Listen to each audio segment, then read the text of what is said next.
अस्सलाम वालेकुम फ्रेंड्स, आप देख रहे हैं अलमक्का टेक एंड बिजनेस हब और मैं हूं उस्मान हुसैन। इंतज़ार था यहां पे सभी को कि जल्द हम सुनेंगे एक ऐसी न्यूज़ जिससे जियो पॉलिटिक्स की जो टेंशन है वो कम होगी, लेकिन उसके बरक्स आज हम एक ऐसा फंडा मार्केट में ओपन होता हुआ देख रहे हैं जिसका इम्पैक्ट तकरीबन 9 से 11 जून के बाद हमें मार्केट में देखने को मिलेगा। और वो है दोस्तों टैरिफ, जो हर साल हमारे सामने आके खड़ा हो जाता है और इसका इम्पैक्ट बराह रास्त यहाँ पे मार्केटों को जो कि है वॉलेटाइल करता है समटाइम या डैमेज करता है। इस वक्त सूरत हाल दोस्तों क्या है वो हम आपके साथ डिस्कस करेंगे, खास करके बीटीसी का फ्री फॉल। ये वो फ्री फॉल है दोस्तों जो पिछले तकरीबन 95 घंटों से जारी है, यानी कि पीर के दिन से हम इसे देख रहे हैं। और अचानक से ऐसे में XAUT का संभल जाना, ये भी एक ऐसा सिम्टम्स को यहाँ पर जनरेट करता है जिसे हम FOMC के साथ जोड़ सकते हैं।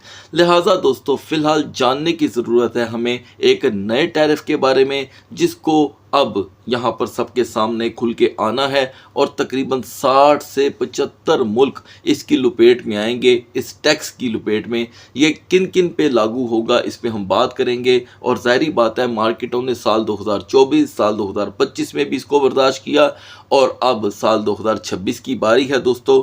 तो देखना ये होगा कि आज का दिन, खास करके फ्राइडे मिडनाइट क्लोजिंग से पहले पहले आज जो शाम को डाटाज आएंगे उनका इम्पैक्ट भी मार्केट पे क्या रहता है। अगर आप वो डाटाज फौरी तौर पे हासिल करना चाहते हैं तो आप हमारा व्हाट्सएप चैनल ज्वाइन कर सकते हैं, लिंक वीडियो की डिस्क्रिप्शन में मिल जाएगा।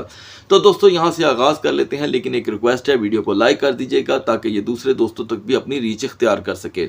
आखिर दोस्तों ये हर साल टैरिफ क्यों आ जाता है? पहले तो मैं आपको ये बता दूं कि मैंने 2024 में भी ऑडियंस को बताया था कि ये मत सोचिएगा कि ये एक साल की एक ऐसी वबा है जो एक दफ़ा आपके सामने आएगी और ख़त्म हो जाएगी। नहीं, टैरिफ अब आपको बार बार आके मिलेगा। तकरीबन आपने 24 में भी हमारी बात सच होती देखी, 25 में भी देखी और 26 में भी होने जा रही है। मुझे इस बात की खुशी ज़रूर है कि मैं अपनी ऑडियंस को अल्हम्दुलिल्लाह वक्त से बहुत पहले अपडेट कर देता हूँ। और कभी कभी ऐसे लगता है कि वक्त से पहले अपडेट करना कभी कभी सही भी साबित नहीं होता, क्योंकि व्यूवर्स भूल जाते हैं कि ये बात कब बताई थी। लिहाजा दोस्तों जब भी कभी आपके साथ कोई ऐसी चीज़ वक्त से पहले शेयर की जाए उसको ज़रूर थोड़ी सी तवज्जो दे लिया करें। अब जिस तरह मैं FOMC की बात कर रहा हूं जिसे केवन वॉश ने यहां पर अटेंड करना है 16-17 को, मुझे आज उसका जिक्र करते हुए 1 माह हो चुका है। अब सिर्फ 10 दिन बाकी रह गए हैं, तो तैयार रहिएगा, उसमें भी हमें बड़ी तब्दीलियां देखने को मिलेंगी। अब ये टैरिफ दोस्तों एशिया के तमाम कंट्रीज़ के ऊपर लगने जा रहे हैं, जिसमें चाइना भी आता है, पाकिस्तान भी है, इंडिया भी है। और इस टैरिफ में कोई लिहाज ना होगा। इवन के बात यहाँ पर जो कि है यूरोप के लिए भी आ रही है। फिलहाल उनके टैरिफ की जो परसेंटेज है उसे डिस्कस नहीं किया गया। अब आप अंदाज़ा करें, एक मार्केट ठीक है और मसले हज़ार, यानी कि जियोपॉलिटिक्स के मसाइल, आपको कोई ना कोई अदर टेंशन्स की खबरें देखने को मिलती रहती हैं। तीसरी चीज़ कि इंटरेस्ट रेट बढ़ेगा या नहीं बढ़ेगा या स्टेडी रहेगा। और चौथा, अब ये मसला जो है खुल के सामने आ गया है। लिहाजा दोस्तों टैरिफ को यहाँ पे रीबिल्ड किया जा रहा है। कितने परसेंटेज की बात होगी कोई नहीं जानता। मुझे ऐसे लगता है कि अगर ये 5-10% की बात हुई तो कोई मसला ना होगा।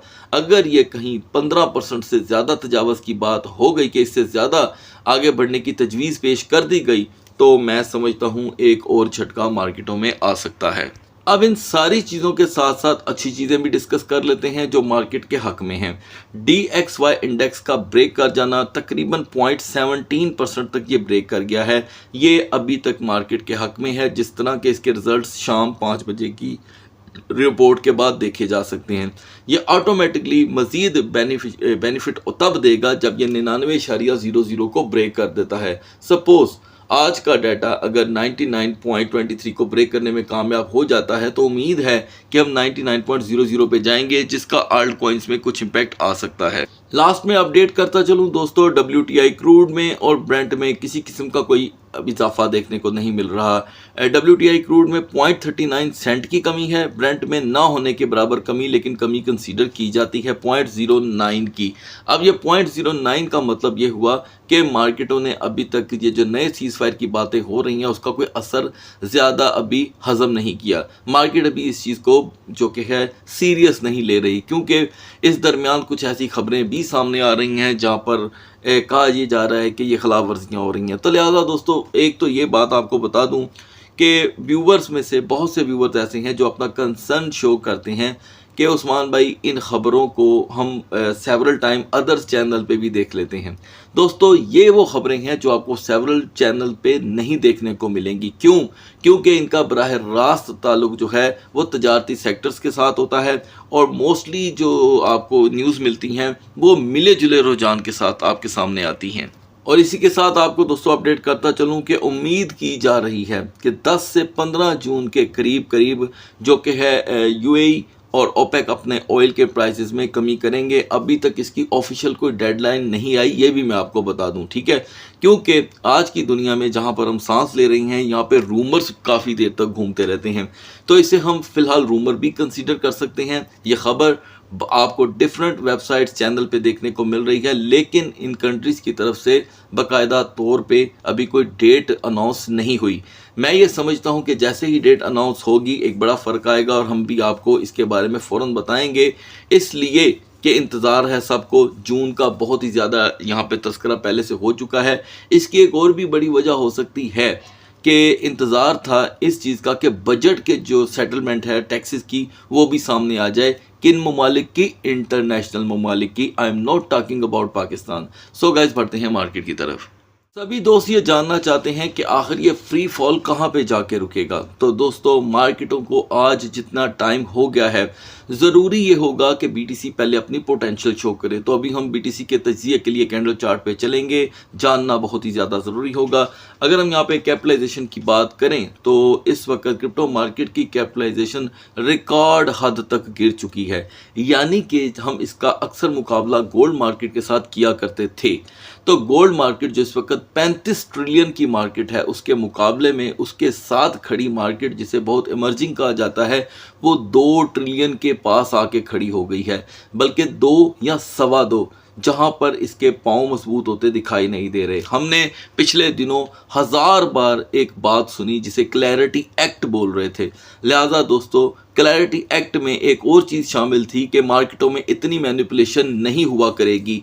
लिहाजा दोस्तों क्लैरिटी एक्ट धरे का धरा रह गया और बीटीसी 84,000 से गिरता गिरता 61,000 का लो दे चुका है। डोमिनेंस में यहाँ पर दोस्तों मज़ीद कमी होते होते अचानक 0.60% का हुआ है इजाफा। टॉप ट्रेंडिंग के अंदर हमें यहाँ पे बिटकॉइन देखने को मिल रहा है, हाइपर लिक्विड है, और जी कैश का 50% का क्रैश। जी कैश के बारे में मिडनाइट में दोस्तों आपको अपडेट किया गया था कि जी कैश की पोजीशन अब ये है कि अगर इसने 505 को ना बचाया तो ये नहीं बचेगा। ये आपने देख लिया इसका लाइव मंजर। अगर आपने मिडनाइट की वीडियो नहीं देखी तो मैं चाहूँगा आप ज़रूर जाके देखें। तो दोस्तों आगाज़ करते हैं बीटीसी से। बीटीसी जो मिडनाइट में 63,500 63,100 के गिर्द आपको घूमता हुआ दिखाई दिया। लिहाजा ये बात तो तय थी कि अभी इसको अपनी सेफ जोन तो मिलने वाली नहीं है, क्योंकि 97 डेज़ के बाद ये क्रैश आया है। आपने देखा होगा सेवरल टाइम मैं ऑडियंस को ये चीज़ें बता रहा था कि ये जितना डिले हो रहा है ये उतना ही वर्स्ट होगा। मुझे ऐसे लगता है ये अभी भी उतना वर्स्ट नहीं है, क्योंकि अब जाके मार्केटें उन लेवल्स पे आई हैं जहां पे 28 फरवरी को थी, जब जियोपॉलिटिक्स ने जन्म लिया, टेंशनें बढ़ी और हमें ऐसे लगा कि जैसे मार्केटें इनके साथ मूव करेंगी डाउन साइड पे, लेकिन वो बढ़ना शुरू हो गई। तो दोस्तों बीटीसी की अभी भी कोई सपोर्ट मौजूद नहीं है। अलबत्ता एक चीज़ है, 60,000 को अब हम इस 48 घंटे के लास्ट मूवमेंट के बाद एक की पॉइंट कंसीडर कर सकते हैं। जस्ट अ की पॉइंट जो गेम चेंजिंग समटाइम बन जाता है। की पॉइंट का मतलब ये नहीं होता दोस्तों कि इससे नीचे मार्केट जाएगी ही नहीं। की पॉइंट का मतलब है कि अगर ये ब्रेक होता है तो फिर और बड़ी तब्दीली आ सकती है। अगर हम यहाँ पर सेफ जोन की बात करें तो बीटीसी को अभी भी दोस्तों 64,500 से पहले तो कोई यहाँ पे नया नैरेटिव देखने को मिलने वाला नहीं है।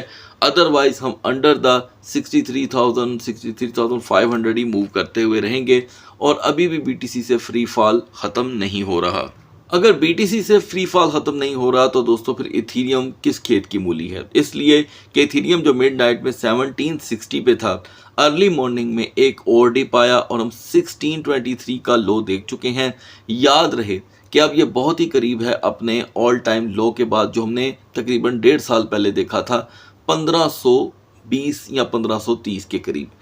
तो दोस्तों 1623 से मार्केट फिलहाल बाउंस करके अब इस लेवल पे आपके सामने आई है। अलबत्ता पहले डिस्कस कर लेते हैं मिडनाइट के लेवल को।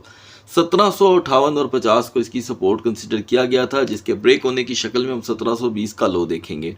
दोस्तों आपने वो लो भी देख लिया और अब यहाँ पर इथेरियम के लिए कोई सपोर्ट नहीं है। Overall Ethereum need still support just like BTC। 1650 के बाद इसका भी फ्री फॉल फिर से एक मरतबा स्टार्ट हो सकता है और इथेरियम के लिए यहाँ पर अभी कोई सेफ जोन नहीं है। फिर भी 1720 से 1750 पे वापसी इसके अंदर होप्स जनरेट कर सकती है। बढ़ते हैं आल्ट कॉइन्स की तरफ। तो दोस्तों जहाँ पर BTC और इथेरियम में फ्री फॉल जारी है, तो हम यहाँ पर BNB में, ठीक है, BCH में, टाओ के अंदर, WAVE के अंदर जो है एक खासा यहाँ पर लो लेवल देख रहे हैं। लेकिन इनमें रिकवरी की जो पोटेंशियल शो की है वो AAVE ने की है, सोलाना ने की है, अदरवाइज BCH बहुत स्लो है। एनीवे BNB को पहले डिस्कस कर लेते हैं, जो मिड नाइट में 601 602 पे रजिस्ट कर रहा था। आपको बराह रास्त बताया गया कि 600 के ब्रेक होने पे यहाँ पर BNB का नॉर्मली लो लेवल स्टार्ट हो जाएगा, जो 590 तक इसे पुश करेगा। लिहाजा दोस्तों हमने 569 तक का लो देखा, जिधर से थोड़ी बहुत रिकवरी भी आई है और अभी भी BNB यहाँ पर कोई सपोर्ट बना नहीं पा रहा। ये देखें, there is no support for BNB। Otherwise अभी भी BNB यहाँ पर अपनी सपोर्ट नहीं बनाता तो प्रेशर तेज़ी से 575 की तरफ फिर बढ़ेगा और रेजिस्टेंस जो है इसकी सेफ जोन की वो 605 से पहले तो कुछ करने वाली नहीं। XRP का पैटर्न दोस्तों बिल्कुल चेंज नहीं हुआ। ये मुसलसल 2 से 3 सेंट कमी करता जाएगा अपने प्राइस में। आप उसका लाइव यहाँ पे ट्यूटोरियल देख रहे हैं, 1.09 तक पहुँच गए हैं और there is no support for XRP। So XRP still need a support और वो दोस्तों अब बहुत ही दूर है। पहले तो अब रिकवरी साइन आना ज़रूरी है, जो 1.20 के बाद ही आएगा। मौजूदा हालात में सोलाना किसी हद तक बेटर पोजीशन में है। मिडनाइट में हम 68.75 पे थे। आपको अपडेट किया गया था कि सोलाना में भी कोई बेटरमेंट 72.50 से पहले तो नहीं आने वाली। अदरवाइज अगर हमने 68.50 को ब्रेक कर दिया तो हम सीधा 65 से भी ज़्यादा नीचे गिर जाएंगे। लिहाजा हमने 63.85 का लो देखा और ये बहुत ही कम वॉलेटिलिटी आई सोलाना के अंदर। अब $5 की वॉलेटिलिटी, जहां पर अदर की बात करें तो सोलाना ने कम से कम यहां पर कुछ बेटर बिहेव किया है। फिलहाल सोलाना के अंदर दोस्तों सपोर्ट भी मौजूद नहीं है। मैं समझता हूं कि सोलाना को 65.50 को यहां पर प्रोटेक्ट करना बड़ा ज़रूरी होगा। यही वो लेवल है जो सोलाना को मज़ीद यहाँ पे दोस्तों टिप में जाने से बचा सकता है, यानी कि 62 की तरफ। और ये लेवल अगर यहाँ पर प्रोटेक्ट हो जाता है तो सोलाना को थोड़ी बहुत यहाँ पे सपोर्ट मिल सकती है। हाइपर लिक्विड जो मिडनाइट में ऑलरेडी 66.37 पे था दोस्तों, आपको अपडेट किया गया था कि इसकी 65.50 की सपोर्ट बिल्कुल तैयार है ब्रेक होने के लिए। तो हमने देखा दोस्तों कि हाइपर लिक्विड भी यहाँ पर 58.80 तक पहुँच गया और ये वो लेवल्स थे दोस्तों जो हमने आपको टॉप रेजिस्टेंस पर बताए थे, जिसमें यहाँ पर इसका ठहराव दिखाई नहीं दे रहा था। अभी भी हाइपर लिक्विड का जो रिकवरी लेवल है वो कदरे स्लो है, क्योंकि 10% की पहले से कमी हो चुकी है।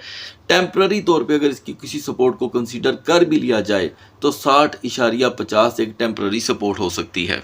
ADA अपनी पिछले 5 साल की तारीख के सबसे कमज़ोर तरीन और लो लेवल पे यहाँ पर अवेलेबल है दोस्तों। ये हद दर्जा एक सपोर्ट की पोजीशन है, अदरवाइज कुछ भी नहीं, क्योंकि हम 22 सेंट से गिर के 16 सेंट पे इस वक्त खड़े हैं, जहाँ पर कार्डानो किसी भी वक्त पॉइंट 1650 से लेके पॉइंट 1750 की यहाँ पर अपनी एक रिकवरी शो कर सकता है।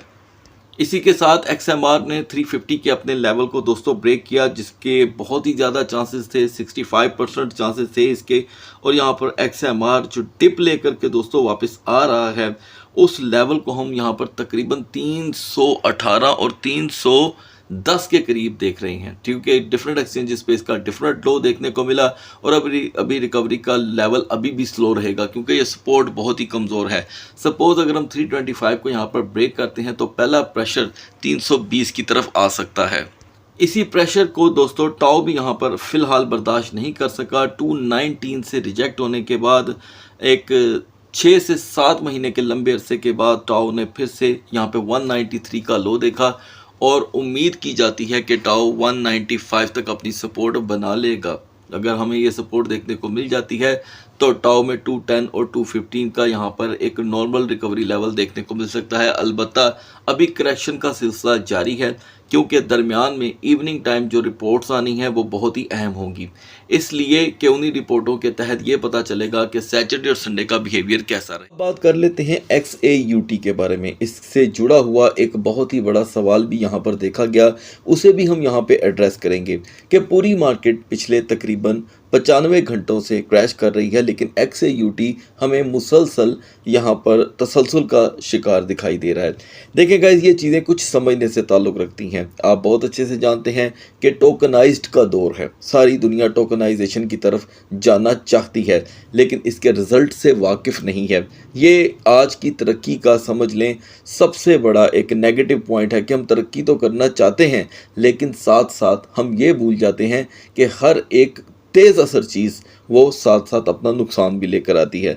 तो पहले तो मैं आपको ये बता दूं कि XAUT अल्टरनेट बताया जाता है हमको कि जी ये गोल्ड के जो प्राइस होते हैं उसके अल्टरनेट इसके प्राइस होते हैं, ठीक है जी, इसके XAU के या PAXG के, ठीक है। अच्छा, अब हुआ ये कि जब 28 फरवरी को जियोपॉलिटिक्स जो थी वो बिगड़ी और सूरत हाल टेंशन में तब्दील हुई, तो हमने इसे 5600 से 5600 या अगर मैं गलत हूं तो 5550 तो कंफर्म है, ठीक है। यहां से इसकी मार्केट क्रैश होना शुरू हुई और हमने 4150 तक का लो देखा। उस वक्त आप में से किसी ने भी नोट नहीं किया कि क्रिप्टो मार्केट पंप कर रही थी, ठीक है। सवालिया निशान था कि ये क्या हो रहा है कि क्रिप्टो मार्केट अकेली पंप कर रही है। वो 62,500 पे खड़ी थी, वो 67,000 पे पहुंच गई, लेकिन इसमें 1400 की कमी, बहुत बड़ी कमी महसूस की जाती है और मानी जाती है। क्यों?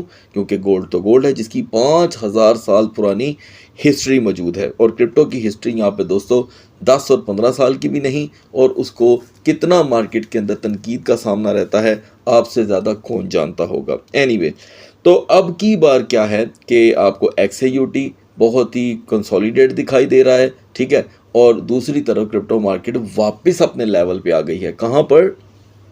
जहाँ पर ये फरवरी 28 को थी। अच्छा, अब आते हैं कि XAUT की अब बड़ी तब्दीली कब मुतवक्को है। देखिए दोस्तों, 16 और 17 को FOMC आ रही है। इंटरेस्ट रेट स्टेडी रहते हैं तो भी, इंटरेस्ट रेट बढ़ जाते हैं तो भी, दोनों सूरतों में XAUT में काफ़ी ज़्यादा भूचाल आ सकता है, ठीक है जी। और अगर हम बात करें यहाँ पर स्टेबिलिटी की, तो स्टेबिलिटी के लिए हमें फौरी तौर पे जो ये मसले मसाइल अरब में बढ़े हुए हैं इनका रुक जाना बड़ा ज़रूरी होगा। और ऑयल प्राइसेस अगर क्रैश कर जाते हैं तो अचानक से XAUT में बेटरमेंट आ सकती है। फ़िलहाल ये इतना लेक्चर दोस्तों आज के लिए काफ़ी है। अब बात कर लेते हैं इसकी नेक्स्ट परफॉर्मेंस की। अब ये इस वक्त खामोश है दोस्तों, इस दरमियान हमने इसमें जो मूवमेंट देखी वो डिस्कस कर लेते हैं। मिड नाइट में हम ऑलरेडी 4452 पे थे। आपको बताया गया था कि 4450 ब्रेक होते ही हमारा रुझान 4430 4435 की तरफ बढ़ता है। तो गाइस, इस दरमियान हम 4408 का लो देख चुके हैं। मार्केट फिर वहां से बाउंस करके आई और अब हम 4445 पे हैं। यहाँ पर आज की रिपोर्ट एक अहम किरदार अदा कर सकती है और XAUT का अब की बार 4430 को ब्रेक करना इसको 4410 4405 पे दोबारा लेकर के जा सकता है। सेफ जोन XAUT के लिए कोई नहीं है, लेकिन मैक्स रेजिस्टेंस 4470 तक देखी जा सकती है। सो गाइस, अगली वीडियो तक अल्लाह हाफिज़।